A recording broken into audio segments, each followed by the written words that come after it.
Hey there everybody, welcome to the channel. I'm your host, Pubo Rama, and in today's video, we are going to be talking about this week's bonus money.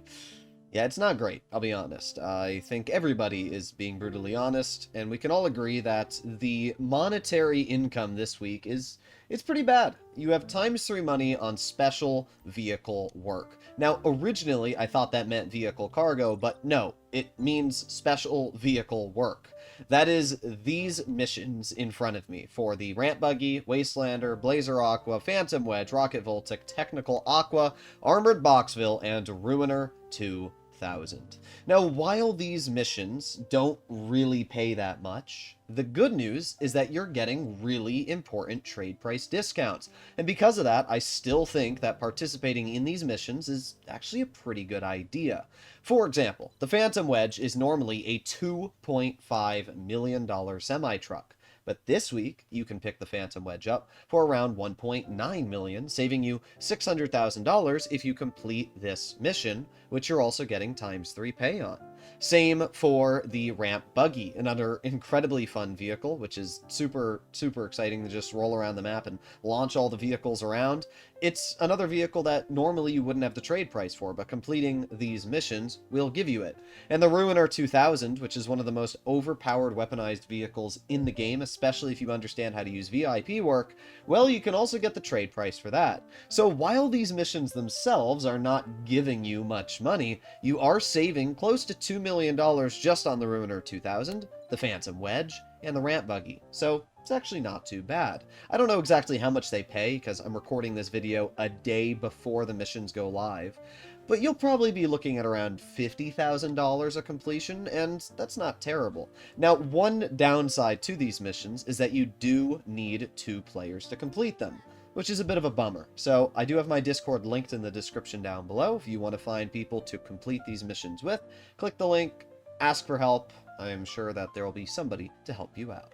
Now, you can also take a look at exporting mixed goods. If you own a special cargo warehouse, you are able to start a mixed goods mission. Mixed goods are really simple. It's the same thing as excess weapons parts in your bunker.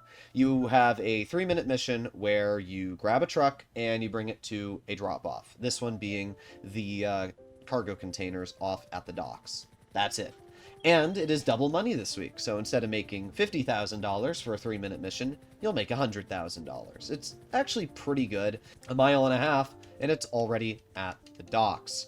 Now, before we finish off today's video, I'm actually going to showcase the Ruiner 2000, the Phantom Wedge, and the Ramp Buggy, and why it might actually be worthwhile to get these vehicles and pick them up. They usually don't go on sale all too often. In fact, I can't even remember the last time the Phantom Wedge went on sale, so that is something to keep in mind. And if you're wondering why the Phantom Wedge is such an important purchase, it's because you can use it for the Cayo Perico heist setup, specifically the Longfin mission. It makes that mission so much faster. And judging that I've completed the Cayo Perico heist a good 150, 200 times on this account at this point, well, it shows you that I've saved a lot of time using that Phantom Wedge. Here we go. We've delivered our mixed goods to the terminal, and you're going to see we get $50,000 for this.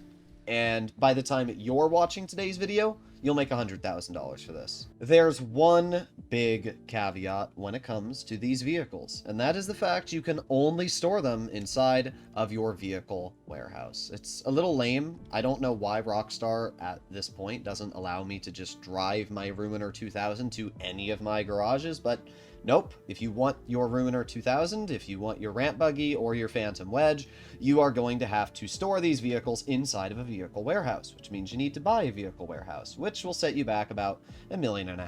Now, that's not too expensive, and this is actually one of the cheapest locations here. It's in a great area as well, so there's really no downside, but it is something you're going to have to keep in mind. So let's start off with definitely the most fun of the 3, and that is the Ramp Buggy. Why is this vehicle so fun? Well, I think the name of it says everything. It's just a ramp sports car. That's literally it. You can drive it around 120 miles per hour with this thing, and yeah, I mean, what else do I need to say? Anything that is in front of you will be ramped, and like really far. It doesn't matter how heavy it is, big old dump truck, no problem. Look at that. That's actually crazy. So, yeah, the ramp buggy is super, super fun.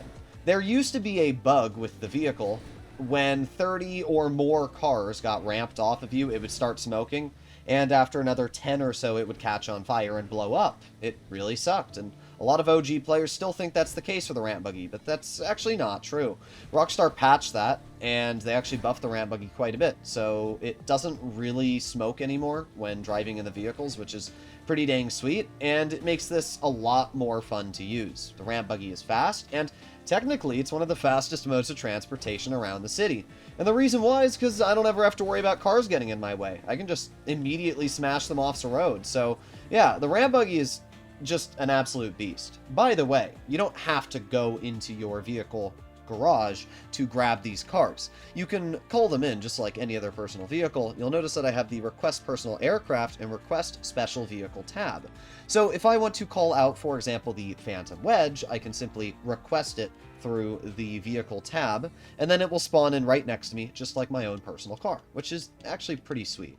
So the Phantom Wedge, as I said, during the Longfin mission, instead of stealing a truck cab, you can literally just go into the interaction menu and request your own Phantom Wedge, and make life 10,000 times easier. And this is still a really fun vehicle to cruise in the streets of Los Santos with.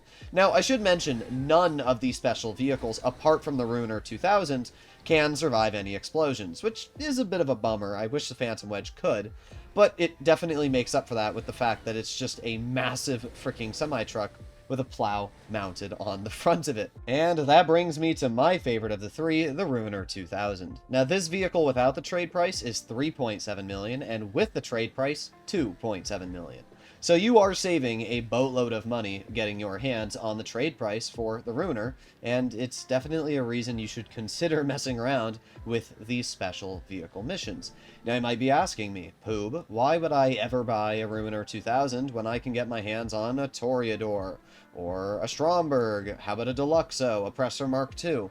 And there's actually a couple of reasons. First of all, the Ruiner 2000 just looks really, really nice. I think we can all agree this is one of the nicest looking weaponized cars in the game.